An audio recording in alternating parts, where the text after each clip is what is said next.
بسم الله الرحمن الرحيم.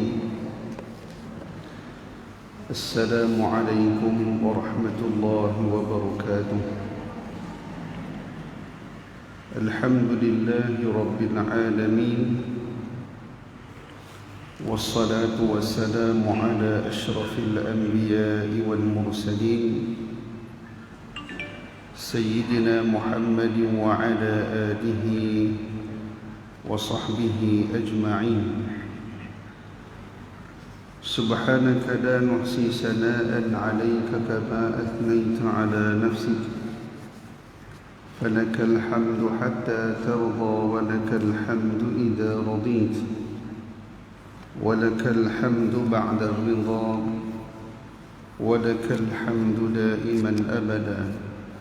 سبحانك لا علم لنا إلا ما علمتنا، إنك أنت العليم الحكيم.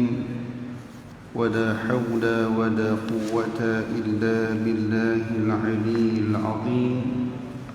رب اشرح لي صدري ويسر لي أمري، واحلل عقدة من لساني يفقه قولي. ثم أما بعد. الحمد لله. Pertama sekali kita panjatkan setinggi syukur kepada Allah Subhanahu wa taala kerana pada pagi yang berbahagia ini dapat sama-sama kita kembali sambung pengajian 2 kali seminggu di pusat pengajian Darul Hadis Pulau Pinang setelah kita melalui tempoh PKPB khususnya di negeri Pulau Pinang yang sebelum ini hanya dibenarkan kuliah maghrib dan juga kuliah subuh, itu pun lebih kurang 30 minit sahaja. Jadi ramai yang tanya pasal apa tak buat di Darul Hadis kuliah duha. Saya tengok di Kedah boleh, dia kata betul lah. Kita pun nak jawab ulang boleh juga. Kata tu Kedah, ni Penang. Tapi kita jawab bagi elok-elok lah. Jawab elok-eloknya minta maaf sebab tak dibenarkan untuk ada apa-apa perhimpunan, dan sekolah pun pada waktu itu tak dibenarkan beroperasi secara khusus ataupun secara berhadapan. Jadi kita bimbanglah ada masalah-masalah yang berkaitan dengan undang-undang. Kita tak lepas. Jadi alhamdulillah dah habis tempoh PKPB, kita kembali bersua dan kita kembali bertemu di dalam majlis ilmu. Mudah-mudahan kerinduan kita di dalam majlis ilmu ini membuktikan bahawa di dalam hati kita masing-masing mempunyai keimanan yang tinggi di sisi Allah Subhanahu wa taala, dan juga keinginan kita yang ingin senantiasa berada di dalam majlis ilmu, di dalam raudhatun min riyadul jannah, salah satu daripada taman-taman syurga Allah. Allah Subhanahu wa taala akan menganugerahkan syurga juga kita di akhirat. Pada di dunia ni kita dah teringin sangat nak main majlis ilmu. Main lena tu belakang kira lah kan. Yang lena tu tak apa. Yang penting lena di dalam majlis ilmu, jangan lena di rumah. Jadi ini adalah sebahagian daripada perkara yang baik yang perlu diteruskan niat dan juga hasrat kita. Allah Subhanahu wa taala akan kabulkan segala permintaan semasa kita berada di dalam majlis ini, insya-Allah. Baik, kita menggunakan kitab tafsir Nurul Ihsan. Kita menggunakan kitab tafsir Nurul Ihsan, masih lagi pada perbincangan kita, iaitulah pada suratul Fatihah yang dikarang ataupun diterjemahkan di dalam bahasa Melayu Kedah ini oleh almarhum Syekh Muhammad Sa'id bin Umar Al-Khatib rahimahullahu ta'ala, wa nafa'ana bihi wa bi'ulumihi fi darain amin. Dan insya-Allah pada pagi ini kita sambung pada ayat Ar-Rahman Ar-Rahim kan? Betul tak? Kita sambung tak mana lah. Lupa. Ayat yang ketiga, betul? Betul lah? InsyaAllah. Yang depan ni betul tak? Betul apa? Tak tahu, tak ingat, lupa. Macam mana tak perbit ni, tak catat. Kena tulis tarikh kita berhenti bila lepas ni, supaya boleh sama-sama ingat. Kita masuk ayat yang tak masuk lagi ya? Tak masuk lagi. Itu dia. Sebelum ni kita cerita pasal nama-nama surah ataupun nama gelaran. Gelaran kepada suratul Fatihah, dan insya-Allah pada hari ini kita nak masuk ayat yang pertama. Sajalah nak buat bagi kejut sikit supaya kita bersedia insya-Allah. Ayat yang pertama kata musannif rahimahullahu taala, 7 ayat dengan bismillahirrahmanirrahim. Alhamdulillahi rabbil alamin. Segala puji-puji itu bagi Allah, Tuhan yang menjadikan sekalian alam, daripada manusia dan jin dan malaikat dan segala binatang darat dan laut dan langit bumi dan lainnya. Maka tiap-tiap satu itu nama alam. Erti alamat atas Tuhan yang menjadikan alam ini seperti tahi lembu, alamat atas ada lembu. Maka Allah Subhanahu wa taala itu nama bagi Tuhan yang disembah dengan sebenarnya. Okey. Ini adalah muqaddimah di dalam perbicaraan kita di dalam surah Al-Fatihah. Kita dah sebut surah Fatihah ini adalah ayat yang makkiyah, ayat yang diturunkan di Mekah. Apa pun takrifan ayat Mekah ialah ayat yang turun sebelum Nabi SAW hijrah ke bumi Madinah Al-Munawwarah. Itu adalah pentakrifan yang paling tepat min haitsu zaman, daripada sudut pandang masa Nabi berhijrah dan Nabi sebelum hijrah. Sebelum Nabi hijrah, setiap ayat yang turun, kalaupun bukan Nabi berada di Mekah, ia dikira sebagai ayat Mekah. Setiap ayat yang turun selepas Nabi berhijrah ke Madinah Al-Munawwarah, walaupun pada saat itu Nabi berada di luar daripada Madinah, ia tetap dikira sebagai ayat Madinah. Jadi min haitsu zaman, daripada sudut masa. 13 tahun pertama itu ayat Mekah, 10 tahun yang berikutnya adalah ayat Madinah. Dan surah Fatihah ini adalah termasuk di dalam surah Makkiyah yang kita dah bincang, dan 7 ayat. 7 ayat yang mana telah disepakati oleh para alim ulama menyatakan bahawa ia adalah 7 ayat. Sebagaimana yang dinamakan juga salah satu nama surah Fatihah Sab'ul Mathani. Sab'ul Masani adalah menunjukkan 7 ayat, dan termasuklah Bismillahirrahmanirrahim itu adalah sebahagian daripada ayat suratul Fatihah. Bukti dia selepas ayat itu diletakkan nombor 1. Nombor 1. Itu orang kata apa? Hujah yang paling mudah untuk kita nak faham. Baik, Bismillahirrahmanirrahim tidak diterjemahkan oleh musannif.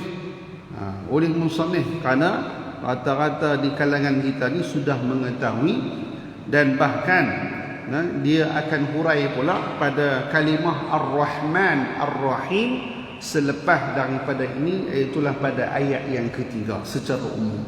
Nah, jadi apa maksudnya dengan nama Allah? Nah, Bismillahirrahmanirrahim, dengan nama Allah yang Maha Pemurah. Nah, kalau dalam sebuah kitab yang lain yang Maha Boros. Nanti kita tengok dalam ayat yang ketiga nanti. Ar-Rahim, nah, lagi Maha Mengasihani. Dan kedua-dua sifat ini adalah disifatkan kepada Allah Subhanahu wa taala. Pada permulaan kalam, pada permulaan ayat surah Fatihah, nah, iaitulah dimulakan Allah Subhanahu wa taala itu bersifat dengan kasih sayang. Nah, bersifat dengan rahmah, dan itulah sebenarnya pembawakan dan pendekatan baginda Nabi sallallahu alaihi wasallam. Dan itulah sebenarnya pendekatan dan pembawakan Islam zaman sekarang, zaman dahulu dan zaman yang lagi akan datang. Bersifat dengan rahmah, kasih sayang. Dan Nabi sallallahu alaihi wasallam bawa Al-Quran, nah, untuk menyatukan ummah. Nabi menyampaikan wasiat, menyampaikan nasihat, memberikan peringatan, pedoman berdasarkan hadis-hadis Nabi sallallahu alaihi wasallam. Menggunakan perkataan ini adalah untuk menyatukan ummah. Tapi kita jadi sangat-sangat bimbang dan juga hairan, kerana pada zaman sekarang orang guna Al-Quran, orang guna hadis yang sama, tapi pakat pecah belah habis di kalangan kita. Ini adalah satu peringatan yang sangat-sangat penting kepada golongan guru-guru, ustaz-ustaz, dan mereka yang pendakwah-pendakwah. Sepatutnya bersikap dengan manhaj ahli sunnah wal jamaah, iaitulah membawa kebaikan dan membawa rahmat, menyatukan ummah, bukan bagi pecah belah lagi. Ini adalah salah satu perkara yang sedikit halal, nak ada kecacatan sendiri, disebabkan bawa Quran yang sama, bawa hadis yang sama, tapi jadi pecah belah, puak ni dan sebagainya. Tak boleh nak kita bersatu di atas nama Islam, di atas kita beriman dengan Tuhan yang sama, kita yakin dan kita ikut atas Nabi yang sama, kita menghadap kiblat kepada kiblat yang sama. Dia tak boleh pi macam tu lagi. Ini antara usaha-usaha yang perlu kita teruskan sampai bila-bila. Baik, dengan nama Allah, di sinilah menunjukkan bahawa, berdasarkan hadis Nabi SAW yang kita dah bahaskan pada perjumpaan yang lalu, kulli amrin zibalin la yubda'u fihi bi bismillahirrahmanirrahim fahuwa akhta', wa fi riwayatin fahuwa abtar, wa fi riwayatin fahuwa ajzam. Setiap amalan yang ada kebaikan, ada kebajikan padanya, kalaulah tidak dimulakan dengan bismillahirrahmanirrahim fahuwa akhta', maka dia akan terpotong. Apa maksud terpotong? Ay qalilul barakah, tidak ada berkat. Bukan tak ada tu, sedikit berkat. Jadi setiap permulaan Allah Ta'ala memberikan gambaran permulaan Al-Quran, sejak daripada azali dimulakan dengan bismillahirrahmanirrahim, dengan nama Allah yang Maha Pemurah lagi Maha Penyayang. Maka setiap kita permulaan yang baik, kita nak melangkah untuk pergi ke kuliah, bismillahirrahmanirrahim. Kita nak pakai baju macam ni, bismillahirrahmanirrahim. Kita nak pakai tudung, kita nak buka kitab, kita nak memulakan penulisan, kita nak buat apa-apa sahaja yang ada kebajikan, yang ada kebaikan, perlu dimulakan dengan bismillahirrahmanirrahim. Baru ada berkat. Baru ada berkat. Kalau tidak dimulakan, qalilul barakah. Kita nak makan, bismillahirrahmanirrahim, makan, ada berkat. Bila ada berkat, makan sikit pun kenyang. Ni makan 2-3 pinggan, tak kenyang-kenyang. Betul dia kata pinggan bocor. Pasal apa pinggan bocor pula? Hang tak baca bismillah. Baca bismillah separuh pinggan pun kenyang. Tapi Masya Allah, bila tak baca bismillah, 2-3 pinggan pun tak cukup. Ini adalah kita tidak mulakan. Jadi bila ada barakah, ziyadatul khair, dengan makanan yang sedikit, kebaikan yang banyak, memberikan tenaga, memberikan energi, kekuatan untuk kita beribadah. Tapi dalam bab makan, Masya Allah tabarakallah, kita ni makan sungguh, tiba-tiba selepas makan jadi mengantuk. Selepas makan jadi malas. Selepas makan tak mau ibadah. Selepas makan jadi kira nak tidur saja. Ini adalah punca-punca dan simptom-simptom menyatakan bahawa makanan yang kita makan tu tak berapa nak berkat. Jadi kita kena makan dalam keadaan kita memulakan dengan nama Allah Subhanahu Wa Taala. Baik, itu ringkaslah. Nanti kita detailkan pada kalimah ataupun pada ayat yang ketiga nanti. Kemudian firman Allah Subhanahu Wa Taala, alhamdulillahi rabbil alamin. Ini ayat yang kedua. Alhamdulillah, segala puji-puji itu bagi Allah.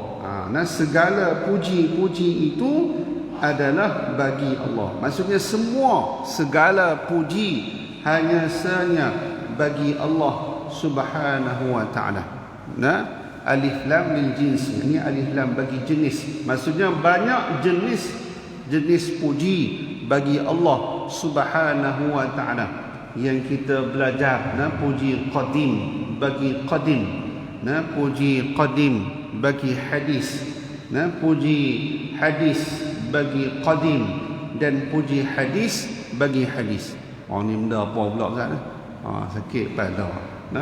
Apa maksud puji qadim bagi qadim? Iaitulah sifat Allah Ta'ala yang qadim, yang tidak ada permulaan dan tidak ada pengakhiran bagi Allah Subhanahu Wa Ta'ala ini, memuji diri dia sendiri. Banyak ayat-ayat, banyak ayat-ayat yang kita boleh melihat bahawa Allah Subhanahu Wa Ta'ala memuji akan kehebatan Allah Subhanahu Wa Ta'ala itu sendiri. Allah Maha Besar. Nanti kita pada takbir kita, pada ayat ini, alhamdulillahirabbil alamin, maha suci Allah Subhanahu Wa Ta'ala, segala puji bagi Allah Subhanahu Wa Ta'ala, Tuhan sekalian alam. Tuhan sekalian alam itu bentuk pujian juga. Jadi siapa yang memuji ini? Allah Subhanahu Wa Ta'ala yang memuji. Allah Subhanahu Wa Ta'ala yang memuji dirinya sendiri. Dan kemudian Allah Ta'ala juga Al-Qadim, puji bagi hadis, puji bagi benda yang baharu. Allah Ta'ala memuji baginda Nabi SAW. Allah Ta'ala memuji alam. Allah Ta'ala memuji ciptaannya. Afala tanzuruna ilal ibili kaifa khuliqat. Kamu tak tengok ke unta yang kami ciptakan? Unta, so tengok unta. Jadi tengok unta. Dia tak sebut benda lain. Tengok unta. Sebab apa? Unta adalah satu kenderaan zaman dahulu yang menjadi kenderaan utama, yang tak perlu isi minyak banyak-banyak. Nampak tak? Zaman sekarang kenderaan dia kena lagi canggih sisi dia, lagi deras dia makan minyak. Zaman tu unta sekali isi minyak berapa lama tak perlu. Tengok, tak perlu nak isi minyak. Contohlah, ini adalah bahasa mudah kita nak faham. Tengok unta, tengok langit, tengok bukit bukau, tengok bumi yang luas. Wa ilal ardi kaifa sutihat, dibentangkan dunia ini. Ini adalah pujian yang Allah Ta'ala puji bagi hadis, benda yang baru. Maksud benda baru yang baru diciptakan, baru ada. Dan kemudian puji hadis bagi qadim, kita memuji Allah untuk berdoa, untuk bermunajat pada Allah Subhanahu Wa Ta'ala. Ya Karim, Ya Alim, Ya Aziz, Ya Ghaffar, Ya Rahim, Ya Rahman. Kita puji Allah Subhanahu Wa Ta'ala. Ya Tawwab, Ya Allah yang Maha menerima taubat. Ini adalah bentuk pujian daripada kita yang baharu kepada Allah Subhanahu Wa Ta'ala. Dan yang keempat, puji hadis bagi hadis. Puji hadis bagi hadis maksudnya puji makhluk dengan makhluk. Segaknya Ustaz Anid contohnya. Ustaz Anid pun makhluk juga. Kita pun puji Ustaz Anid. Maksudnya puji makhluk bagi makhluk. Oh, pandainya kawan tu, cerdiknya budak tu. Kita puji dia di atas kebijaksanaannya. Dan hakikatnya kesemua pujian itu kembali kepada Allah. Puji hadis bagi hadis pun kembali pada Allah, kerana yang mencipta seseorang itu segak Allah Ta'ala. Kita kata yang mencipta budak tu segak, mak pak dia segak. Betul, mak pak dia siapa segak? Kita pun kata Tok Wan dia segak. Ni jawapan orang tak betul. Lepas tu, lepas Tok Wan apa dah? Pak pada Tok Wan. Betul, pak pada Tok Wan apa dia? Penat. Jawab lagu tu penat. Jadi siapa yang menciptakan? Allah Subhanahu Wa Ta'ala yang menciptakan. Kita puji, suara dia merdu. Dia buka aja suara, Allahu Akbar. Kita boleh terpesona, terdiam dengan sebab kelunakan suaranya. Siapa yang mencipta suara? Kita buka suara juga, tapi orang dengar Allah. Pingsan terus orang itu. Beza kan? Tak beza. Gigi suara tu juga, mulut suara tu juga. Tapi sebab keluar suara itu, Allah anugerahkan suara dia sedap. Bila suara dia sedap, dibacakan Quran pula, diguna pada tempat dia, boleh memberikan tarikan dan boleh memberikan kepada kita sentuhan supaya mereka ini nak kembali kepada Allah Subhanahu Wa Ta'ala. Ini adalah salah satu nikmat, dan semua nikmat itu pemberian Allah. Allah Ta'ala yang ciptakan. Maka jangan kita jadi kufur nikmat. Maka jangan kita dengan sebab kekayaan kita, dengan sebab kehebatan kita, dengan nikmat anugerah pemberian daripada Allah Subhanahu Wa Ta'ala, kita ni lupa diri. Sebab itulah Allah Ta'ala anjurkan pada kita untuk kita mengucapkan syukur, dan diberikan kelebihan rezeki untuk bersedekah, dan kita diberikan anugerah anak yang baik, yang soleh, dan kita banyakkan bersedekah. Semua itu adalah sebagai membalas, menunjukkan kita sebagai orang yang bersyukur kepada Allah Subhanahu Wa Ta'ala. Okey. Jadi semua puji itu, segala puji itu hanya sahaja bagi Tuhan yang menjadikan sekalian alam. Apa itu alam? Daripada manusia dan jin dan malaikah dan segala binatang darat dan laut dan langit, bumi dan lainnya, semua itu adalah alam. Kullu ma siwallah fahuwa alam. Setiap sesuatu selain daripada Allah itu adalah alam. Itu adalah alam. Kullu ma siwallah alam. Kalau arasy Allah tu apa dia? Arasy Allah. Alam ke tak alam? Alam. Dia arasy Allah ni alam juga, kerana selain daripada Allah. Maksudnya arasy itu juga makhluk. Arasy itu juga makhluk. Kalau setiap benda yang baharu, maksudnya baru wujud, baru ada. Arasy ni memang bukan barulah, lama dah ada, tapi baru diciptakan. Maksudnya ada selepas adanya Allah menciptakannya. Begitu juga dengan syurga dan neraka, semua itu makhluk. Apa itu makhluk? Ialah sesuatu yang diciptakan oleh Allah Subhanahu Wa Ta'ala, dan ia dikatakan sebagai alam. Maka tiap-tiap satu itu, kata musannif rahimahullahu ta'ala, nama alam. Alam. Erti iaitulah alamat, sebagai tanda atas Tuhan yang menjadikan alam. Allah Subhanahu Wa Ta'ala, setiap sesuatu selain daripada Allah itu adalah dikatakan sebagai alam. Seperti tahi lembu. Dia bagi contoh tu tahi lembu. Orang Kedah tahu dah. Orang Kedah kan. Dia bahasa macam kasar, tapi itulah Kedah. Itulah Kedah. Macam kita tengok Menteri Besar Kedah. Orang tu kira Kedah tu. Kalau Menteri Besar Johor dia tak ada betul. Nampaklah. Cara minta duit air Sungai Muda kan, minta 50 juta setahun. Sebab apa tak bayar? Tu dia. Rupa-rupanya Pulau Pinang ni air tak apa nak jenuh. Air kita ni banyak main daripada Sungai Muda. Lepas tu kita guna banyak ni pada Kedah, tapi tetap bayar. Yang ni pun macam-macam hal, macam-macam isu nak. Dia pun kata, awak tak ambil air Pulau Pinang?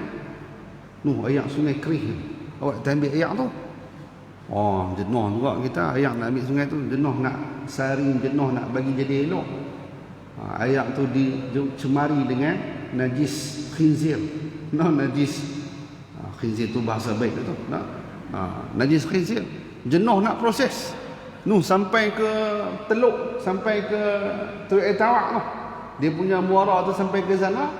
Bahkan nelayan-nelayan sana kalau turun ke laut, nak kena pergi, nak mengubah perahu ke apa semua, dan sampai naik penyakit kulit gatal-gatal. Tu dia nak abang kata punya jauh jarak tu, tapi masih ada kesan saki-baki. Dan menyebabkan semua perairan yang guna air daripada Sungai Kerih untuk buat bendang tu jadi terlajak protein.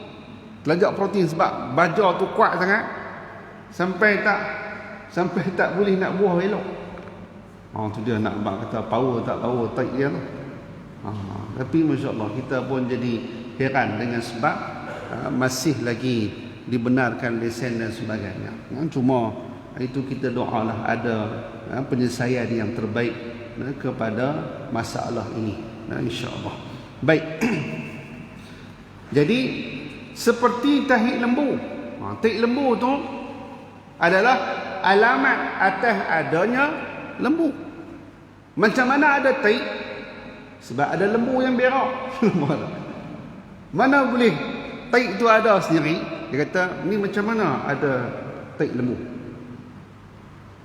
Kita tanya balik, macam mana kena ni tahi lembu? Nak kena tahi tu tahi lembu, kena ada lembu dulu. Orang kena kenal lembu. Sebab apa? Tahi lembu beza dengan tahi kambing. Dan sudah pasti berbeza juga dengan tahi ayam. Nampak tak? Bisa bincang pasal tahi pula kita. Jadi macam mana nak kenal lembu? Macam mana nak kenal tahi tu? Kena kenal lembu dulu. Bila adanya lembu, baru adanya tahi tadi. Macam tu nak bagi faham orang kampung kan. Bagi orang faham orang Kedah. Orang kita orang utara ni dia pun faham. Alam ni apa bukti kata tandanya ada alam? Adanya Allah. Allah Subhanahu wa taala ni yang tidak ada permulaan. Laisa kamitslihi syai', tidak ada laisa awwaluhu syai', tidak ada permulaan baginya. Nampak? Tidak ada permulaan bagi Allah, itu menandakan bahawa Allah Taala bersifat dengan qadim. Allah Subhanahu wa taala bersifat dengan baqa. Yang tidak ada permulaan maksudnya tidak ada yang menciptakan Allah. Allah Taala itu tidak ada pencipta. Allah Taala yang khaliq. Ini kalau kita belajar usuluddin, kalau belajar ilmu tauhid, dia ada tasalsul, dia ada ad-dawr.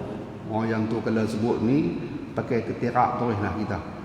As-sul, ad-dawr ataupun dur ataupun tasalsul. Daur ni apa? Maksudnya pusingan. Ni ilmu akal. Ilmu akal nak bagi fikir macam mana kewujudan Allah.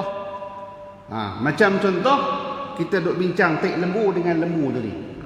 Kita pun tanya, ni ada tahi lembu. Tahi lembu ada dulu ke lembu ada dulu? Dia pun kata lembu kena ada dulu lah, baru ada tahi lembu. Dia buat lagu tu. Baik, siapa buat lembu? Dia pun kata, macam mana lembu boleh ada no? Dia pun fikir, mesti ada tahi lembu dulu. Daripada lembu tu jadi baja, jadi lembu. Ni akal kita fikir. Lepas tu kata, macam mana tahi lembu boleh ada? Dia main soalan kedua, soalan sama. Pasal lembu ada. Lembu siapa cipta? Takkan dia jadi diri sendiri tu. Dia putak tu. Macam ayam dengan telur. Mana dulu? Ayam ke telur? Dia kata ayam lah dulu. Okey, siapa buat ayam? Dia main pada telur. Telur lah dulu. Baik, siapa buat telur? Ni dah 2 kali 3 kali dah ulang ni. Tak ada jawapan. Bila tidak ada jawapan, fahuwal muhal. Benda ni mustahil. Mustahil benda tu jadi sendiri. Mustahil telur tu tak ada. Pasal-pasal ada. Mesti ada siapa yang bertelur. Takkan ayam jantan bertelur. Nampak tak?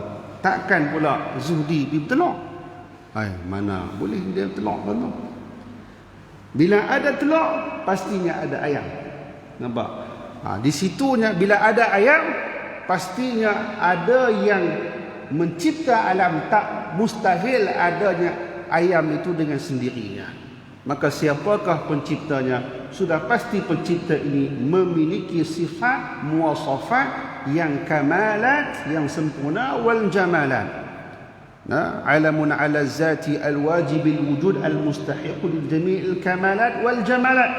Allah Subhanahu wa taala yang mempunyai zat yang tinggi, yang wajib ada, yang wajib ada, memiliki segala sifat yang layak dan kesempurnaan, wal jamalat yang indah-indah bagi zat Allah Subhanahu wa taala. Jadi kita tak ada perbincangan dah. Allah Taala siapa cipta pula? Tak, kita dah pemati dah. Allah Taala ini adalah zat al-wajibul wujud, yang wajib ada. Laisa awwaluhu syai' wala akhiruhu syai'. Tidak ada permulaan dan tidak ada pengakhiran. Itulah zat Allah Subhanahu wa taala. Macam tu dah. Maka Allah itu nama bagi Tuhan yang disembah dengan sebenarnya. Maka Allah lah. Di situ adalah sebahagian daripada kesimpulan apa yang disebutkan di dalam ayat yang kedua. Allah Ta'ala lah itu nama bagi Tuhan. Allah tu sendiri nama bagi Tuhan. Maksudnya tidak ada masalah kita berzikir dengan Allah. Ismu zat, nama bagi zat Allah tu. Nama bagi pencipta yang mencipta alam. Laisa awwaluhu syai', tidak ada permulaan baginya. Wala akhiruhu syai', tidak ada pengakhiran baginya. Nama dia apa? Allah. Jadi berzikir dengan Allah. Allah, Allah, Allah, Allah, Allah. Boleh tak? Boleh. Di antara tariqat Naqsyabandi yang berzikir dengan Allah. Ismu zat, nama bagi zat. Tapi ada seorang Pak Long ni, dia kata tak boleh zikir dengan Allah pula. Tak tahu lah Pak Long mana. Kata tak sampai maksud. Sebab Allah tak ada sifat pada dia. Allah itulah nama bagi zat yang mencipta. Allah itulah nama bagi sifat-sifat yang ada. Allah tu adalah salah satu nama. Salah satu nama bagi zat yang mempunyai sifat yang kamalat wal jamalat, al mustahiq li jami'il kamalat wal jamalat. Itulah nama Allah. Berzikir dengan nama dia. Tidak ada Tuhan melainkan Allah. La ilaha illallah. Kita berzikir. Sebab tu kata ulama, kita nak mencuci hati ni kena bertahlil. Cuci hati. Cuci hati ni bertahlil. Sekurang-kurang banyak mana tahlil ni? Sekurang-kurang sehari 1000 kali. Boleh tak orang tu? 1000 kali. La ilaha illallah, la ilaha illallah, 1000 kali. Ini adalah syarat kita menyucikan hati.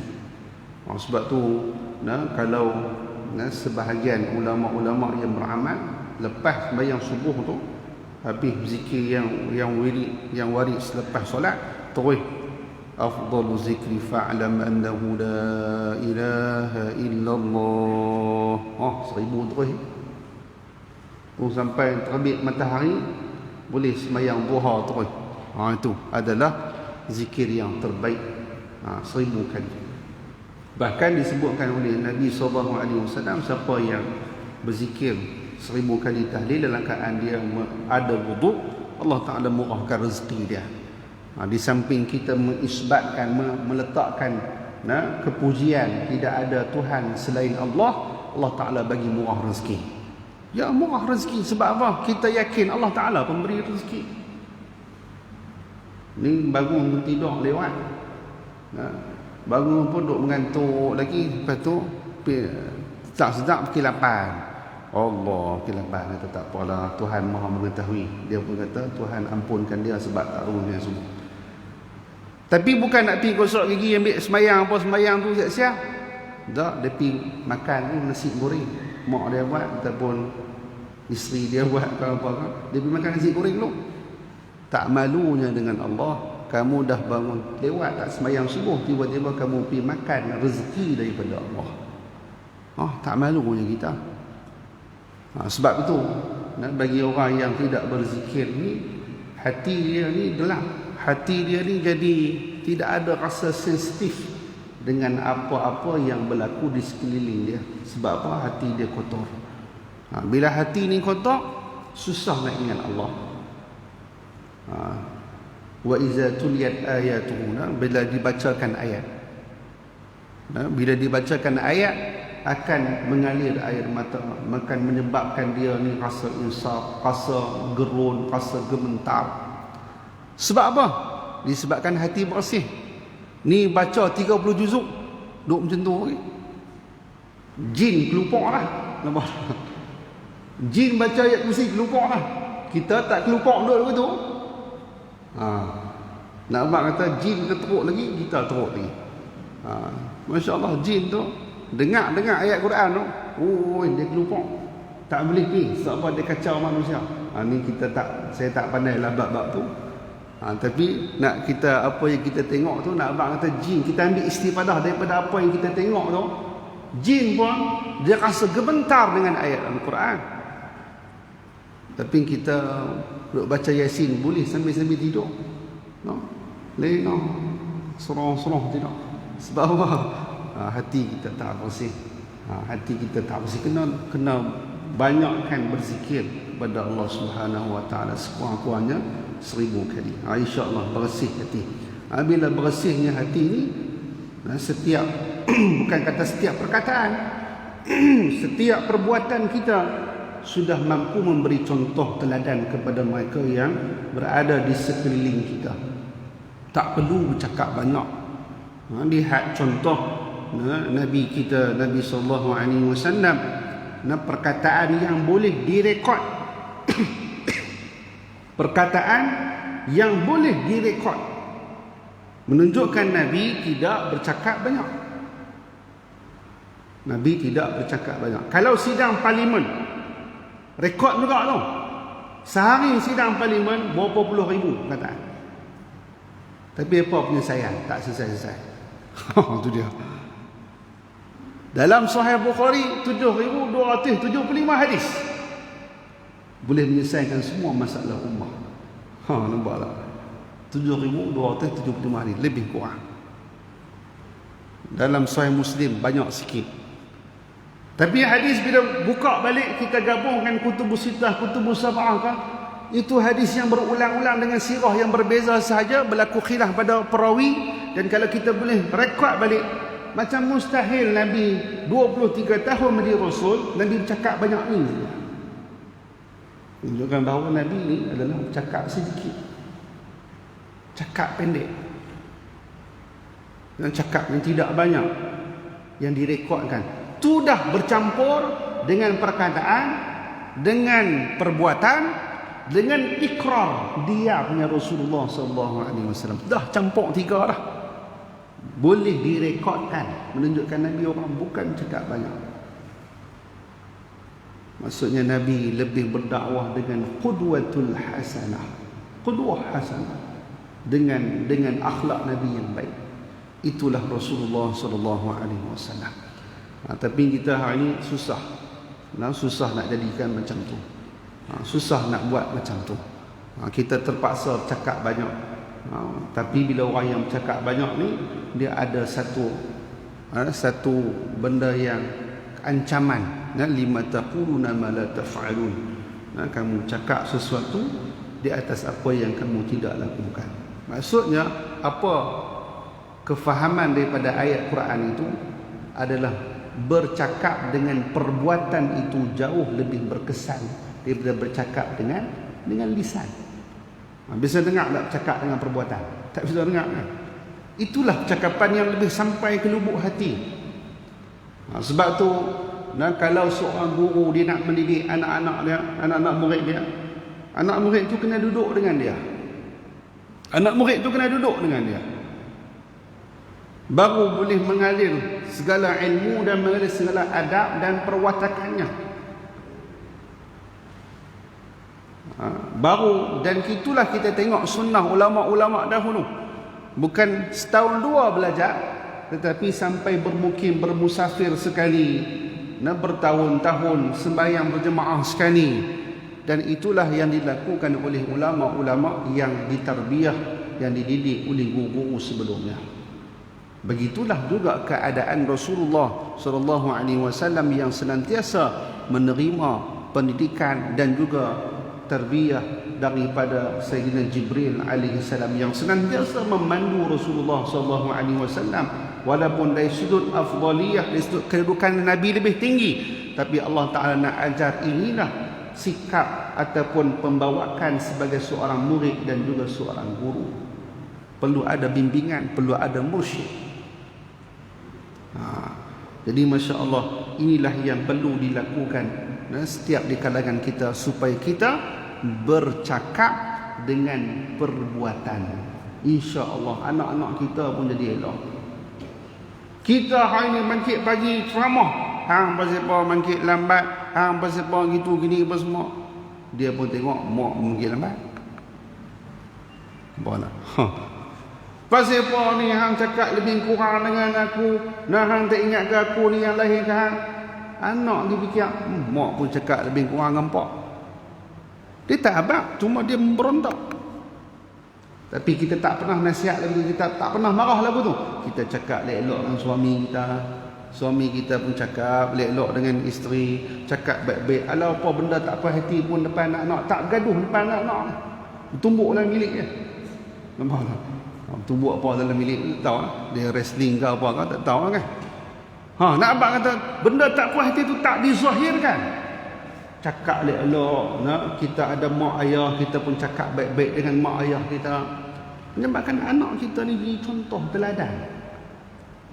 Itulah yang sepatutnya dilakukan oleh kita. Kurangkan bercakap dengan lisan, banyakkan bercakap dengan perbuatan. Insya-Allah jadilah satu qudwah hasanah yang baik. Zaman sekarang orang sibuk nak jadi dai. Zaman sekarang sibuk nak jadi pendakwah, selebriti dan seumpamanya.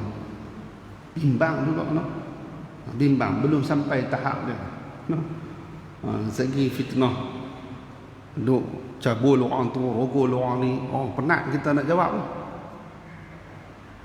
Maksudnya mengiktiraf sesuatu benda yang belum sampai, belum masak lagi, belum ranum, kita dah pergi tatang dia. Ini jadi salah satu fitnah akhir zaman. Memang kita tidak ada halangan untuk siapa-siapa pun boleh berdakwah, ya. Siapa-siapa boleh berdakwah. Tapi berdakwah itu ada pengisiannya. Lihat Wali Songo kan. Kita pernah cerita Wali Songo. Dia berdakwah ke seluruh kepulauan Melayu di belah Nusantara ini. Dia berborang 9 orang saja. 9 orang, tapi boleh berdakwah dalam puluhan tahun itu, mengislamkan seluruh kepulauan-kepulauan yang ada di bahagian Nusantara ini. 9 orang je, tak payah main satu bah. Kita hari ni sat-sat ustaz ni, sat-sat ustaz ni, sat-sat da'i tu, sat-sat imam tu, imam ni dan sebagainya. Jadi ini yang menyebabkan kita kadang-kadang terlalu terlajak nak berusaha, nak berdakwah, tapi kita tidak ada pengisian rohani kita. Perlu diisi dahulu. Perlu diisi pengisian rohani, perlu diisi dengan keilmuan yang mantap, dan insya-Allah urusan ummah ini akan diuruskan oleh Allah. Kok mana pun kiamat akan berlaku. Nah, maka usaha kita jangan kita ni pi tambah reba untuk mengkusutkan, untuk mengkucar-kacirkan ummah dengan sebab kita tak sampai waktunya kita nak pergi berdakwah pada orang lain. Nah, ini adalah salah satu daripada benda yang kita kena pegang sampai bila-bila. Nah, Allah Ta'ala sendiri menyebut qu anfusakum wa ahlikum. Nah, jaga diri kamu, jaga ahli keluarga kamu. Lebih pada tu, tunggu sat. Tunggu kemampuan kamu. Nak jaga diri. Kalau semua pakat jaga diri, insya-Allah keluarga terjaga. Bila semua keluarga terjaga, insya-Allah masyarakat pun terjaga. Kes apa masalah kecurian berlaku, masalah rogol berlaku, masalah macam-macam berlaku hari ini, disebabkan kita tengok balik pada pengurusan keluarga yang tidak baik. Satu isu je tanya, semayang tak di rumah? Bukti kata saya semayang. Baca Fatihah sikit. Dia pun tanya balik, Fatihah tu pedia tak? Fatihah tu pedia pun tak tahu. Itu masalah. Nah, mak ayah semayang tak di rumah? Kalau semayang sekali tak? Nampak tak? Jadi punca datang situ. Bila kita tak jaga diri, kita tak jaga ahli keluarga, itu yang berlaku banyak masalah di kalangan kita masyarakat pada hari ini. Baik, kita sambung sikit lagi. Ar-Rahmanur Rahim. Ini yang rentetan daripada ayat yang pertama tadi. Kita simpan sat. Musannif pun dia tak terjemah Ar-Rahman Ar-Rahim, ataupun dia tak tafsirkan kalimah Ar-Rahman Ar-Rahim itu. Ar-Rahmanir Rahim, Tuhan yang amat murah. Tuhan yang amat murah di dalam dunia ini. Ini merujuk kepada sifat Ar-Rahman. Merujuk kepada sifat Ar-Rahman. Yang mana sifat Rahman dan Rahim ini kata asalnya kembali ataupun kata dasarnya kedua-duanya sama, iaitulah Ar-Rahmah. Kata dasar daripada Ar-Rahim dan Ar-Rahman main daripada Ar-Rahmah. Dan Ar-Rahman ini, Allahumma salli ala sayyidina Muhammad, yang disebutkan di atas wazan fa'lan. Rahman atas wazan fa'lan. Ini kalau mengaji saraf, kita boleh sebut sikit tak keliru pun. Fa'lan Rahman. Ini bila atas wazan fa'lan ni maksudnya, dia maksud apa? Mubalaghah fi kasrati syai' wa 'azamati. Maksudnya mubalaghah, melampau-lampau banyak dan melampau-lampau agung besarnya dan melimpah ruah. Sebab itulah kita tengok terjemah daripada musannif kita ni, dia faham ilmu bahasa Arab. Sebab tu dia terjemah dengan sebab sebab apa? Yang amat murah. Amat murah ni maksud apa? Kasrah, banyak. Atas wazan fa'lan, mubalaghah, melampau-lampau, melimpah ruah. Sebab tu kita tengok juga dalam terjemah kitab Melayu lama yang lain, yang amat boros. Boros tu maksudnya memang melampau lebihnya. Bukan melampau lebih tambah membazir, tetapi melampau lebihnya dalam bab rahmah. Dalam bab Rahman ni. Dalam bab Rahman. Baik, murah-murah ni di dalam dunia. Bila di dalam dunia, maksudnya semua insan, setiap jin, setiap makhluk mendapat sifat rahmah Allah Ta'ala yang ini. Itulah Ar-Rahman. Bukan hanya orang Islam, bukan hanya orang mukmin, tetapi kepada semua, kepada mereka yang mentaati ataupun yang buat maksiat kepada Allah. Sebab itu kita lihat pada hari ini, orang kafir, orang yang menentang Allah, orang yang menjadi musuh Allah tetap bermaharaja lillah. Bahkan Masya Allah kita tengok orang yang ingkar, tak semayang, lagi-lagi menjadi dia. Orang yang tukar jantina contohlah. Lagi-lagi popular dia, lagi kaya dia. Kita pun heran macam mana lah boleh kaya dia ni. Allahu Akbar. Aset dia, cara dia bercakap megah, tapi Allah Ta'ala bagi murah. Betul maksud apa? Sifat rahman. Boros Allah Ta'ala. Hampa nak dunia? Ambil. Ambil lah segala apa yang kamu nak. Kamu nak emas. Orang hanya berkelahi. Berkelahi. Nak rebut minyak. Nak rebut ekonomi. Nak berebut bukit. Nak berebut ayak. Berebut habis semua. Tak apa, ambil. Allah Ta'ala bagi. Ayak apa semua boleh. Saya kita ada ayak Taman Koko. Ayak Taman Koko pun rezeki Allah Ta'ala bagi orang yang dengar kuliah dan orang yang tidak dalam kuliah boleh dapat. Tu rahmat Allah tu. Rahmannya Allah Ta'ala ni boleh minum belakang semua. Sekali ada belakang mereka nak promote sikit pasal taman kurma. Mereka nak bak cara bancuh macam mana, rasa macam tu. Kalau bancuh lepas ni rasa macam ni, maksudnya bukan salah taman tu. Bukan salah taman tu, salah kita tak arti nak bancuh. Macam tu lebih kurang. Rahmat Allah Ta'ala. Rezeki Allah Ta'ala bagi pada siapa-siapa. Hak buat maksiat lagi, dia kaya. Awak konon, dia tikar nombor ekor, model RM10, menang RM1 tu dia. Tikar nombor ekor. Ada tentu? Ada, banyak. Orang yang minum arak, dia langgar orang mati, dia tak mati. Tu rahman Allah. Minum arak lagi, langgar orang bagi mati lagi. Betul kita tak fikir macam mana nak selesai masalah. Tu tak balatan kita tu, tapi nak abang sifat rahman Allah Ta'ala tu bagi pada semua. Sihat elok lagi. Nampak tak? Ini adalah salah satu daripada kemurahan Allah. Jadi kita tak heran sangat. Bagi orang yang beriman, kita tak heran. Kalau kamu boleh harta sebanyak mana, itu bukan tanda Allah Ta'ala menyayangi kamu.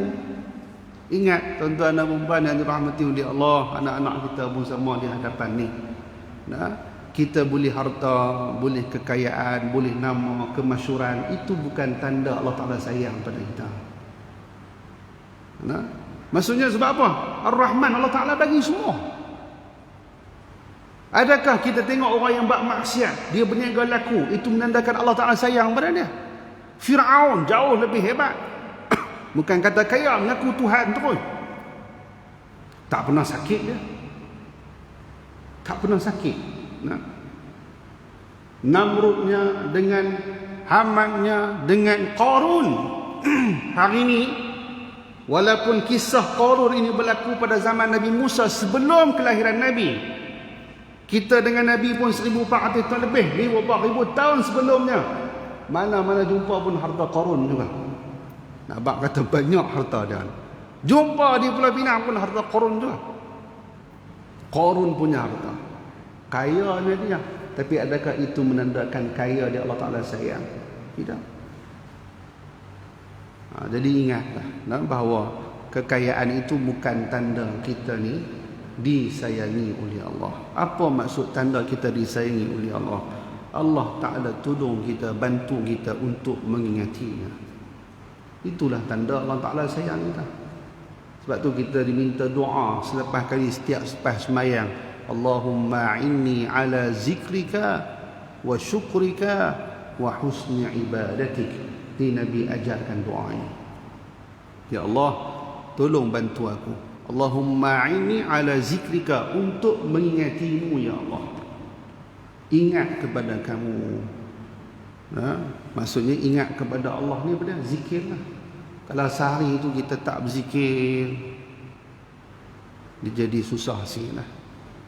Nak berzikir ni macam mana? Banyak wasilah. Ada orang guna ruah jari. Subhanallah, subhanallah, subhanallah, subhanallah. Tapi hari ni kadang-kadang dia lena. Dia tak sedap berapa lah tau.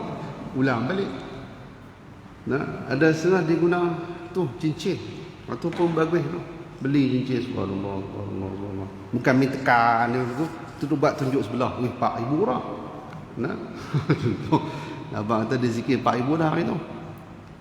Ada setengah orang pakai tasbih. Subhanallah, subhanallah, subhanallah. Tasbih. Tasbih tu alat. Alat untuk mengingati Allah.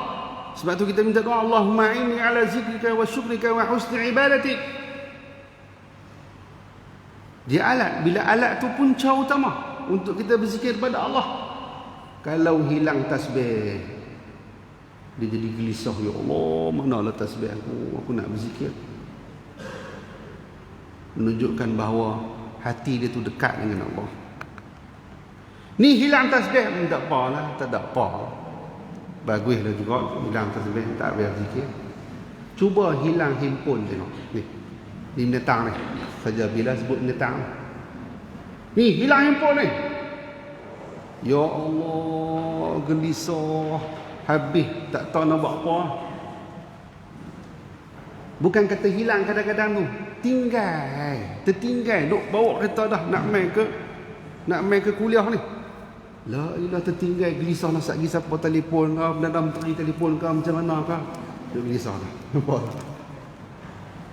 Samalah anak-anak kita pun serupa, tinggal telefon saat di rumah. Gelisah lah, ya Allah, siapa telefon aku, macam dia tu Presiden Amerika. Nampak tak? Jadi bila kita gelisah dengan handphone, maksudnya apa istighal kita, apa kecenderungan kita? Kecenderungan kita tentang tu dia. Nak tengok Facebook, nak tengok siapa like page, siapa like muka ke, Instagram ke, dan seumpamanya. Itulah. Siapa berurusan dengan dia? Allahu Rabbi. Kalau hilang tasbih, tak apalah, tasbih beli lagi, tak apa. Tak pernah pegang pun. Nampak? Itu alat untuk mengingati Allah. Bila disebutkan Allahumma inni ala zikrika, kita faham tanda Allah Ta'ala sayang apa dia. Allah Ta'ala tolong dia ingat Allah. Dengan arti kata yang lain, kita main baca ilmu, Allah Ta'ala tolong kita ingat Allah. Arti kata yang lain, kita baca Quran hari-hari, itu menunjukkan bahawa tanda Allah Ta'ala bantu kita mengingati Allah. Kalau ada dalam seharian kita macam tu, insya-Allah, ini adalah menandakan kita, hati kita ni baik. Allah Ta'ala sayang pada kita. Wa syukrika, dan syukur kepada engkau. Bukan semua orang bersyukur. Sebab apa kadang-kadang kita boleh jadi marah? Sebab kita tak bersyukur. Sebab apa kadang-kadang kita boleh merongot, kita boleh bertikai? Sebab kita tak bersyukur. Marah punya marah, habis tak habis marah. Sebab apa marah? Sebab kita tak ingat nikmat yang Allah Ta'ala berikan kepada kita. Sebab apa kita boleh mempertikaikan? Disebabkan kita tidak mengingati nikmat yang Allah Ta'ala telah anugerahkan kepada kita. Sebagai contoh, pasangan suami isteri. Pasangan suami isteri ni, saya ada dengar satu pasangan. Dia kata, Ustaz, saya ni daripada muda sampai ketua, hari-hari kena marah bini. Contoh, dia kata, hari-hari. Tapi dia kata, betul ke hari-hari? Memanglah kadang-kadang memang berlaku benda macam tu. Tapi kita kadang-kadang kita tak terlupa nikmat kita boleh berpasangan. Ada orang sudi nak kahwin dengan kita. Nampak tak? Itu satu nikmat. Kita lupa nikmat yang satu lagi, bersyukur. Ada orang sampai ketua tak kahwin-kahwin. Allahu Akbar. Tak kahwin-kahwin dia ni. Tak ada siapa nak main menengok ke, nak main jenguk ke, ada sana boleh ada bunga di taman larangan untuk disunting. Tu bahasa lama kan. Paling kurang dia bersyukur ada juga orang nak kahwin dengan aku. Paling kurang ada juga orang nak terima lamaran aku. Ada setengah. Dia lelaki. Dia duduk marah. Dia duduk kesal. Alah, bini aku ni hari-hari lah marah kat aku. Tapi ada lelaki yang sampai kesudah, walaupun dia ada kekayaan, dia ada rupa, sampai kesudah tak kahwin-kahwin. Maka kalau kita ingat kahwin itu satu nikmat, maka insya-Allah ia adalah salah satu daripada punca untuk kita ni tidak terus marah. Kita berfikir dulu. Nampak? Kita berfikir. Macam itulah juga keadaan kita dalam memiliki apa saja nikmat. Kalaupun kurang berbanding dengan nikmat yang dianugerahkan oleh orang lain, kita tetap akan rasa syukur. Kenapa? Ada orang lebih susah berbanding dengan aku. Penting tu. Penting kita berfikir dalam bab dunia, kita kena tengok orang yang lebih rendah daripada kita. Kemudian wa husni ibadatik, dan kesempurnaan ibadah kepada engkau ya Allah. Maksud sempurna ibadah itu tanda Allah Ta'ala sayang. Semayang yang sempurna, semayang di awal waktu ni, bila main masuk semayang kita jadi malas. Bila main waktu untuk kita ni berzikir ramai-ramai, kita jadi mengantuk. Tadi duk sembang elok, main berzikir mengantuk terus. Tu. Ni jadi punca kepada kita sesungguhnya kita tidak masuk di dalam kumpulan orang yang disayangi oleh Allah Subhanahu wa taala. Baik, lagi. Kemudian yang amat mengasihani bagi hambanya yang mukminin di dalam akhirat. Inilah sifat Ar-Rahim yang dimaksudkan dengan Ar-Rahim. Allahumma salli ala sayyidina Muhammad di atas sirah ataupun wazan fa'il. Tadi Ar-Rahman di atas wazan fa'lan. Kalau sini fa'il. Fa'il, fa'il ya lam, fa'il yang digunakan pada sifat ad-daimah yang senantiasa. Senantiasa. Sebagai contoh, Karim. Karim ni apa maksud apa? Mulia. Apa maksud mulia? Senantiasa dalam keadaan mulia. Dia ni rajulun karim, rajul yang mulia.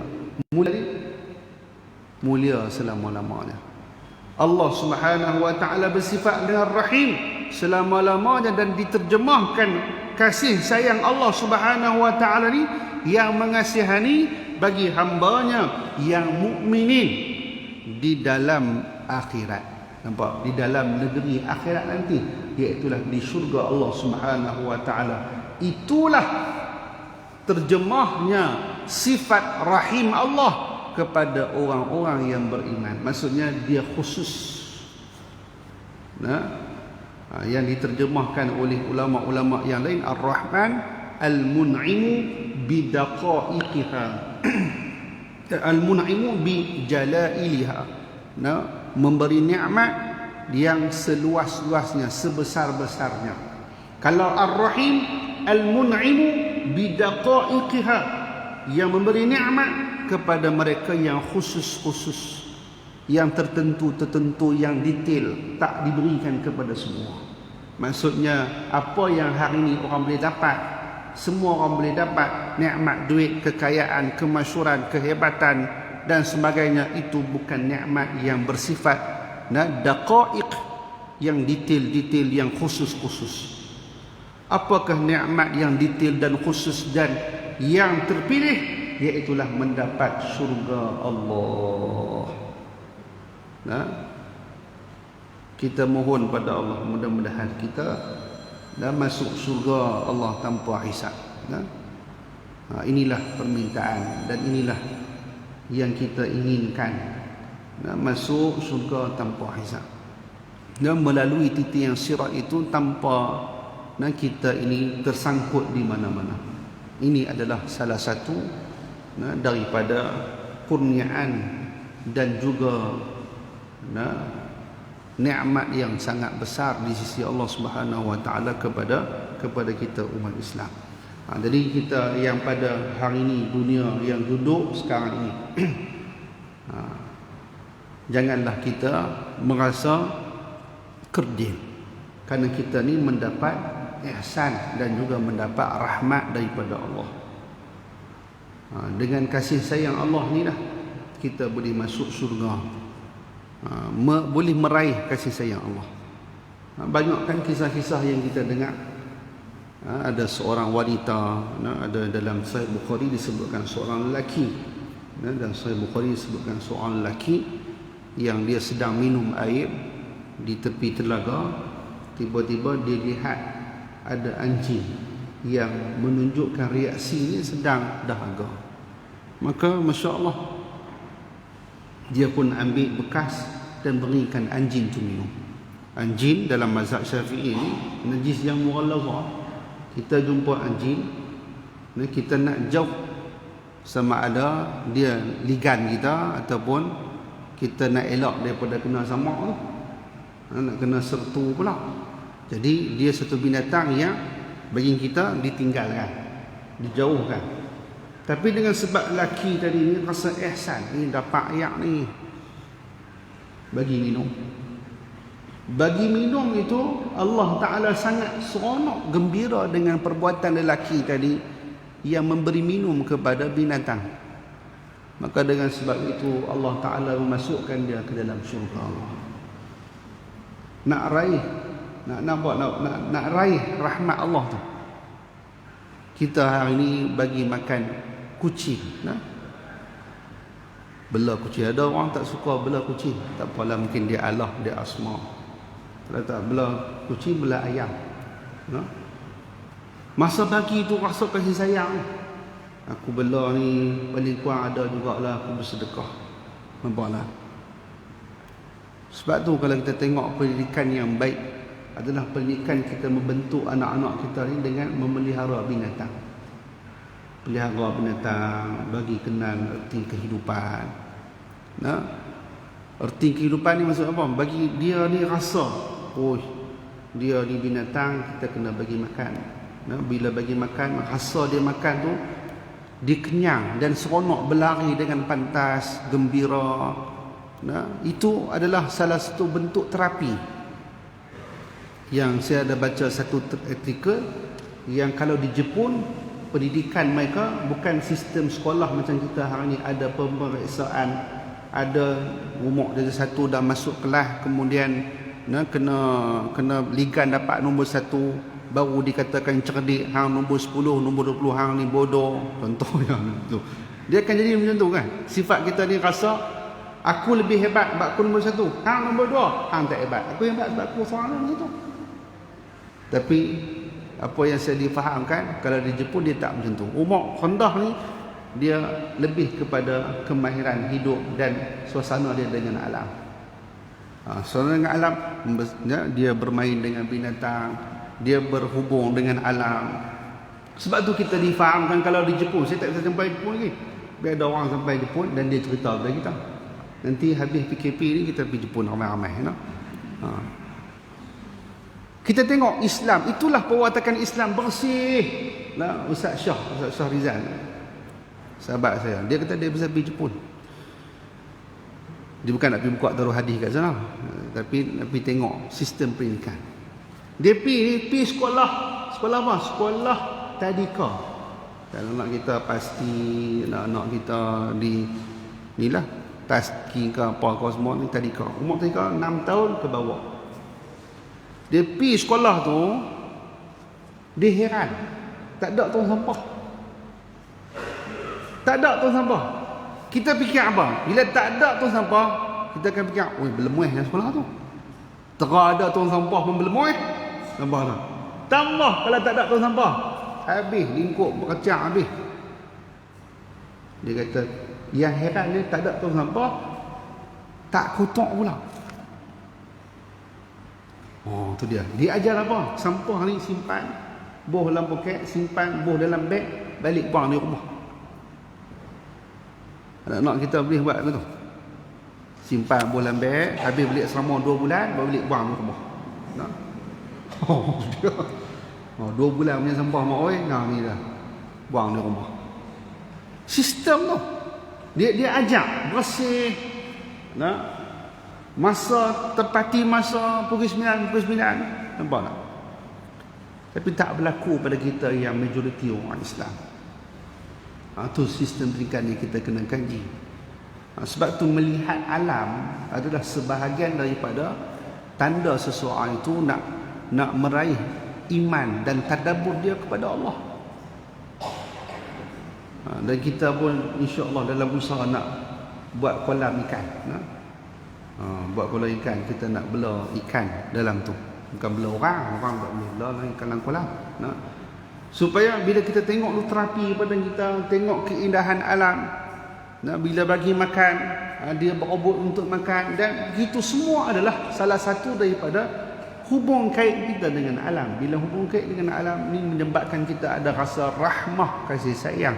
Dan kasih sayang itulah kalaulah bertepatan dengan redha Allah, syurgalah kita. Syurgalah kita. Nak pandang, apatah lagi kalau memberi makan kepada binatang itu pun boleh masuk syurga, kalau bagi makan pada golongan ahli ilmu, kalau bagi makan pada orang yang hafal Quran, kalau bagi makan pada orang yang memang dia bermujahadah dalam ilmu, bersedekah dan sebagainya, sudah pasti ia boleh mendatangkan kasih sayang dan menjemput kasih sayang Allah. Cuma nak dapat feeling masa bagi itu, bagi niat yang masing-masing.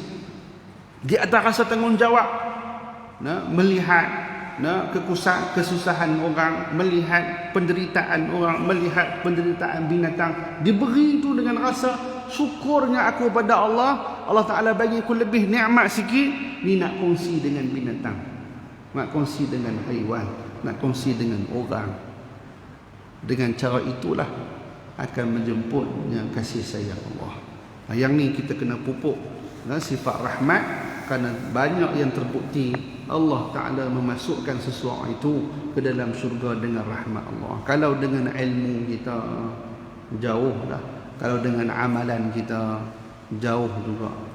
Kita tak boleh nak menandingi akan amalan-amalan salafuna as-salih, kumpulan-kumpulan yang terdahulu di kalangan kita. Melainkan kita hanya boleh mengikuti jejak mereka, tapi kita tak boleh jadi ikhlas macam mereka. Banyak para alim ulama yang sangat banyak amalan, tetapi akhirnya dimasukkan oleh Allah ke dalam syurga dengan sebab kasih sayang. Sebab itulah kalau kita tengok siapa yang berselawat ke atas Nabi, selawat salah satu ibadah. Selawat salah satu ibadah, salah satu ingatan kita kepada Rasulullah. Siapa yang banyak selawat ke atas Nabi, maka dia wajib, kata Rasulullah, ke atas aku untuk memberi syafaat pada dia. Masuk tu dengan selawat. Selawat ni ringan sangat, ringan sangat selawat. Tapi berapa ramai orang boleh berselawat? Tak ramai yang boleh berselawat ke atas Nabi. Kena banyakkan selawat. Sekurang-kurang berapa kata ulama? Kata banyak 300 kali, sekurang-kurangnya. Lebih lagi bagus. Kalau 1000 kali itu lebih baik. Kalau 2000 kali, 3000 kali itu lebih baik. Tidak ada perkiraan, tapi sekurang-kurang kata banyak 300. Itu kata sebahagian ulama. Kalau 100 itu sikit lagi tu. Kalau lepas sembahyang ataupun dalam sembahyang sekali je selawat, Allahumma salli ala sayyidina Muhammad wa ala sayyidina Muhammad, tu tahiyat awal, tahiyat akhir. Tu pun mujur ada tahiyat awal. Kalau tak ada tahiyat awal, pakai tak selawat lah. Nampak tak? Jadi lebih kurang 5 kali je selawat. Itu mujur, wajib kena baca. Kalau tak wajib baca, pakai tak selawat lah kita. Ini selawat. Banyakkan selawat. Kerana selawat itu adalah pembuka kepada rezeki dan mempermudahkan segala urusan. Yang paling utama akan mendapat syafaat, dan paling hampir kepada aku, kata Rasulullah, ialah mereka yang paling banyak berselawat ke atasku. Banyakkan berselawat. Itu adalah maksud Ar-Rahmanir Rahim. Ringkasnya begitulah. Baik. Kemudian sambung firman Allah Subhanahu wa taala, Maliki Yaumiddin. Tuhan yang memiliki hari balasan. Apakah itu hari balasan? Iaitulah hari kiamat. Itulah hari kiamat, hari penghancuran. Kiamat ni ada kiamat yang sughra, ada kiamat yang kubra. Kiamat yang sughra adalah kematian kita, bila-bila masa kita boleh mati. Dan kiamat yang kubra, iaitulah hari kiamat di penghujung usia dunia ini. Tapi yang dimaksudkan dengan hari kiamat di sini bukan kiamat pada bahasa yang asalnya, tapi kiamat menunjukkan pada hari akhirat nanti, setelah kita dibangkitkan di padang mahsyar. Waktu tu siapa raja? Siapa yang memilih? Iaitulah memiliki hari pembalasan, iaitulah hari kiamat. Allah Subhanahu wa taala.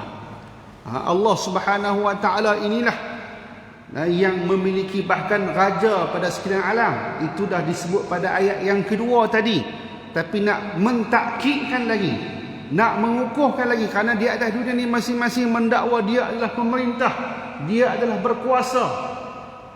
Ramai yang nak berebut untuk memiliki tahta, ramai yang berebut untuk menjadi pemerintah. Disebabkan apa? Disebabkan kuasa, disebabkan harta. Hanya berebut nak bertanding, nak dengar ura-ura lah nak bertanding pilihan raya, nak main, kita mula serabut. Nampak tak? Serabut. Kita yang tak tahu pasal harta, pasal pangkat, kita jadi awak lah dia duk bergaduh keli ni. Tak ada kerja lain ke? Rupa-rupanya ada pasal. Pasalnya adalah harta. Banyak dari sudut benefit, kelebihan yang hebat-hebat kalau jadi yang berhormat. Yang berhormat, betul, yang amat berhormat. Itu lagi canggih tu. Itu lagi canggih. Maksudnya ada harta. Dan kadang-kadang bila dah dia memiliki harta, apa lagi yang dikejarkan? Dia lagi tinggi nafsu, iaitulah berkuasa.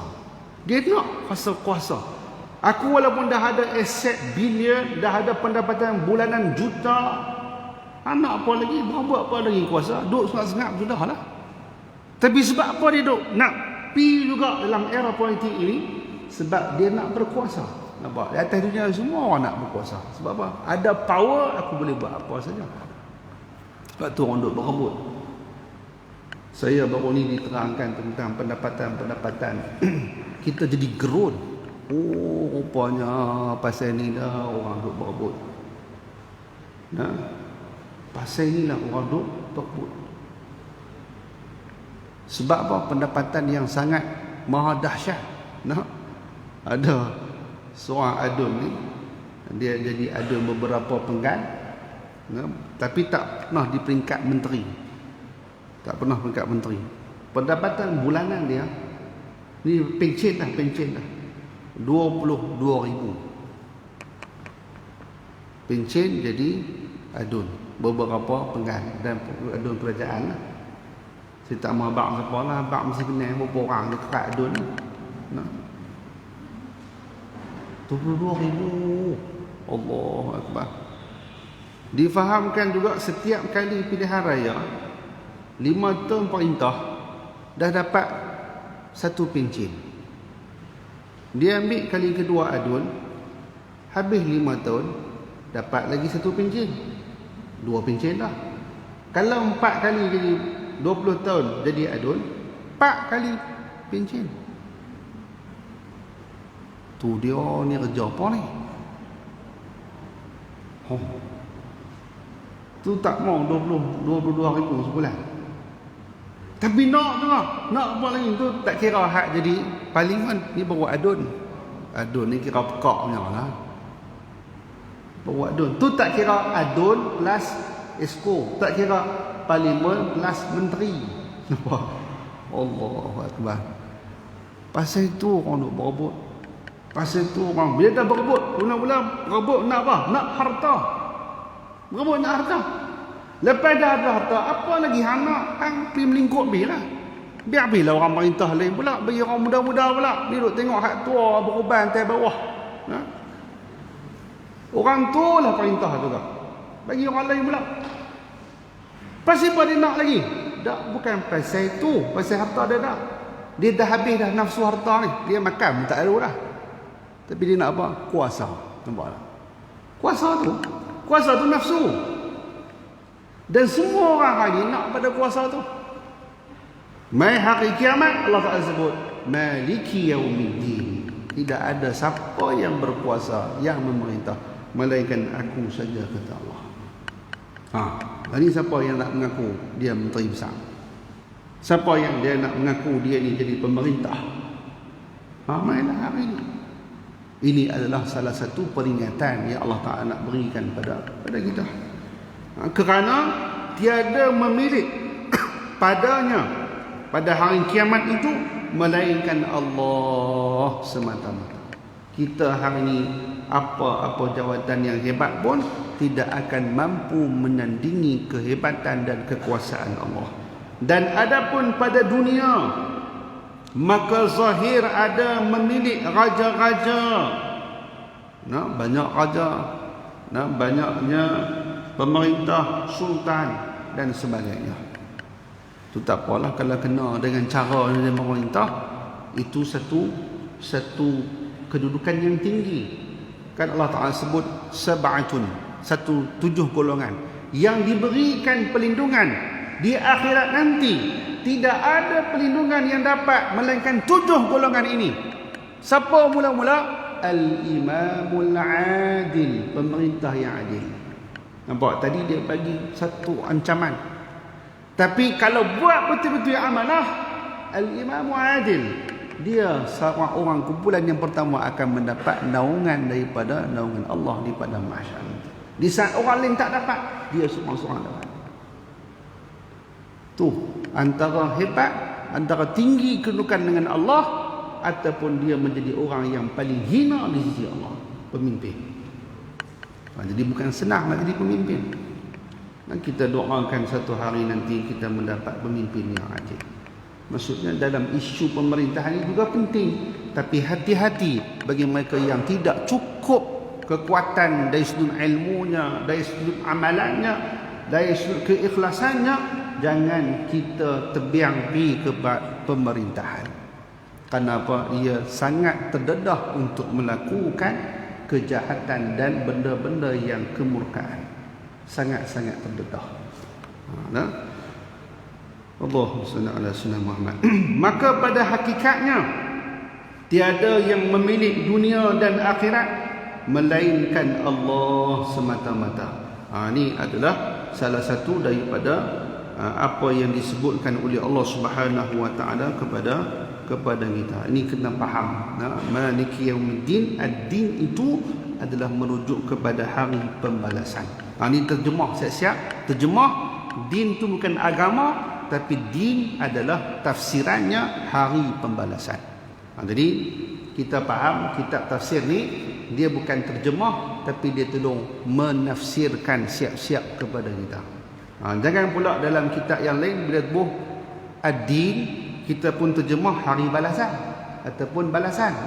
Din dalam kitab yang lain mungkin agama. Mungkin agama. Tapi dalam kitab tafsir ini dia terjemah siap-siap adalah hari balasan. Itulah tafsir. Tafsir kita terjemah di dalam bahasa Melayu Kedah. Iyyaka na'budu wa iyyaka nasta'in. Panjang. Panjang. Jadi kita berhenti dulu setakat ni. Kita bagi kelonggaran hari ini, boleh balik awal sikit, boleh minum air tamal kukuh. Kerana minum air tu saja setengah jam. Jadi sebab nanti kau nak tanya apa-apa, nak boleh selepas daripada ini. Dan saya ambil kesempatan pada hari ini untuk mengucapkan ada bagi yang saya share. Soalan Facebook. Sudah ada soalan Facebook, mereka pun buat rakam, buat live hari ni. Soalan dalam Facebook, baca sat soalan nak boleh tak? Soalan sejam dia jawab. Soalan dari Facebook, time solat isyak terbaca doa kunut. Sudah. Boleh baca doa kunut time solat isyak pun tak apa. Sebab apa? Kunut nazilah. Tapi baca pada rakaat kedua. Baca rakaat kedua. Kena sujud sawi tak pada rakaat keempat. Baik. Sembahyang isyak asalnya tidak ada doa kunut. Doa kunut ni hanya ada pada solat subuh. Itu dipanggil sunat yang ab'ad, sunat yang dituntut, sangat-sangat kena buat. Sunat ab'ad kalau tinggal disunatkan untuk sujud sahwi. Kalau tak sujud sahwi, sah juga sembahyang. Itu pada solat subuh. Dan pada solat-solat yang lain, solat isyak, solat maghrib, solat asar, solat zuhur, solat Jumaat, nak buat kunut boleh tak? Kunut boleh dalam keadaan situasi semasa, kunut nazilah ataupun kunut dalam keadaan kita dalam kecemasan, dalam keadaan darurat dan sebagainya, boleh dibacakan kunut, tetapi pada rakaat yang terakhir. Rakaat yang terakhir. Ni pergi baca rakaat yang kedua, maksudnya tersalah, tersilap. Batal tak sembahyang? Tak batal sembahyang. Jadi setiap perkara yang tersilap di dalam sembahyang disunatkan. Tadi kita setiap perkara yang meninggalkan sunat ab'ad disunatkan sujud sahwi, dan setiap perkara yang tersilap di dalam sembahyang juga disunatkan untuk sujud sahwi. Kalau dia tak sujud, sah tak? Sah sembahyang. Tu dapat pahala kau tadi baca kunut 2 kali? Tak dapat apa lah. Sembahyang sah insya-Allah. Yang kedua, suami tak balik rumah 3 bulan. Sudah. Dia tanya dalam Facebook dah. 3 bulan 10 hari. Kira 3 bulan 10 hari tanpa tanya khabar, jatuh talak tak. Jangan tanya saya, tanya mahkamah. Sebab apa sekarang ni dalam isu keurusan rumah tangga adalah mahkamah. Saya kalau bab talak, kalau bab nikah, cerai, nikah kahwin semua ni, saya akan jawab rujuk kepada mahkamah syariah. Kerana ada fatwa-fatwa yang digunakan, kalau kita jawab ikut fiqh Syafi'i, tidak menepati. Minta maaf dalam isu ni, kena rujuk mahkamah. Tak mau pergi jumpa mahkamah, telefon mahkamah. Tak mau telefon mahkamah, telefon pejabat qadhi. Tak mau telefon pejabat qadhi, telefonlah suami. Telefon suami suruh balik. Baik. Bingung macam tu lah. Ada orang tanya saya dalam Facebook, dia marah, dia suami isteri juga. Suami isteri dia marah. Lepas tu bini dia merajuk. Bini dia ni angkat beg nak balik rumah mak dia, standard lah orang perempuan tu. Ni bergaduh sama mak dia. Lepas tu suami dia kata, hang kalau keluar daripada rumah, tu nak kata marah tu. Saya tak bisa marah dalam tu kan. Hang keluar daripada rumah, lah ni jatuh talak. Nampak dia sebut begitu. Lepas tu orang perempuan tu kena duduk rumah sampai bila. Esok keluar rumah, dia elok dah keluar rumah. Jatuh nak talak. Dia tanya saya tak boleh jawab. Saya tanya hakim. Kita ada kontak rapat dengan hakim. Dengan main-main. Dia berkata tak jatuh talak. Merujuk pada lain itu hari ni. Esok dah ada. Saya pun jawab. Copy paste balik jawab. Dalam bab isu fatwa, bukan semua orang boleh. Saya nak abang begitu supaya kita ni jangan main-main jawab. Tak pasal-pasal kita dah menceraikan orang tu. Contoh kita cakap hari ni, ni dah jatuh talak lah. Orang tak pasal menceraikan dah orang yang pasangan suami isteri. Itu kena rujuk pada mereka yang pakar. Dalam bab isu rumah, sebab apa? Dia ada kaitan dengan pemerintahan. Pemerintahan nak guna mazhab apa, nak guna istilahnya apa, nak guna pandangannya macam mana, di situ boleh diguna pakai dan kita pegang yang tu. Adapun kalau kita buka kitab fiqh iqna' ke, kita baca baijuri ke, kita hanya berbincang masalah, di situ kita boleh cerita. Tapi nak mengaplikasikan fatwa, di situ tidak dibenarkan dan mesti diserahkan kepada ulil amri dalam masalah ini. Wallahu a'lam bishawab. Okey, pengumuman insya-Allah ni kita dah habis dah. Yang pertama sekali kita teruskan kutipan dana untuk interlocking insya-Allah. Kita dah terkumpul lebih kurang 50,000 lebih dah, berbaki 25,000 lagi, dan ramai juga bertanya tak buat pun lagi. Kita beli dah. beli dah waktu interlocking di belakang. Cuma kita sekarang ni dalam proses pembayaran sedikit demi sedikit kepada pembekal. Dia meletak je betul interlocking, risik apa tak bagi kita. Nak abang kata percaya sungguh lah. Percaya dekat kita ni alhamdulillah. Cuma sebab apa tak buat lagi, kerana sekarang musim hujan, jadi tanah tu lembut. Kita nak, kalau masuk jentera-jentera yang besar-besar, yang berat-berat, dia akan mendatangkan masalah lebih banyak lagi lah. Kotak tanahnya, dengan masalah nak level balik bagi sama. Jadi itu memakan masa, dan mungkin kita akan tengok seminggu 2 minggu kalau tak hujan dan kering elok, kita akan jalankan proses tu. Cuma masih berbaki hutang kita 25,000 insya-Allah. Siapa yang berhajat untuk berwakaf sekurang-kurangnya satu bata itu sebanyak RM3. Dan insya-Allah di belakang sana juga kita ada tabung back to school. Back to school ni kita sebenarnya dah berada di penghujung tahun. Jadi kita buat program untuk membantu anak-anak kita yang kekurangan, dan insya-Allah bukan saja nak membantu, kita nak meringankan sahajalah insya-Allah. Mudah-mudahan dengan tuan-tuan yang menyumbang ni, kita boleh mengembirakan hati orang yang dalam keadaan kesusahan, dan selainnya kita nak meraih rahmat daripada Allah Subhanahu Wa Taala tadi dah. Kita dah bagi dah pada minggu lepas pada abang kepada adik Auni dan juga adik Afiq yang telah meninggal dunia, adik ni. Kalau perasan dalam posting Yayasan Darul Hadis ni, kita pergi bagi bantuan secara bulanan. Orang bagi banyak kat anak dia. Alhamdulillah rezeki Allah Ta'ala bagi wasilah daripada yayasan. Tiba-tiba dikabarkan adik Auni ni meninggal dunia. Kita ada lagi banyak lagi ni aset ni, bukan aset, keperluan orang bagi banyak ni, kita bajet nak bagi bulan-bulan supaya kita ada hubungan, kita boleh ambil perkembangan tentang adik Auni ni. Jadi kita pun dah, duit ni diberikan atas nama adik Auni almarhumah. Kita pergi bagi balik semua. Sampai mak ayah kata, kami boleh terima kau Ustaz ni nak meninggal dah. Ini rezeki Allah Ta'ala bagi. Sebab apa?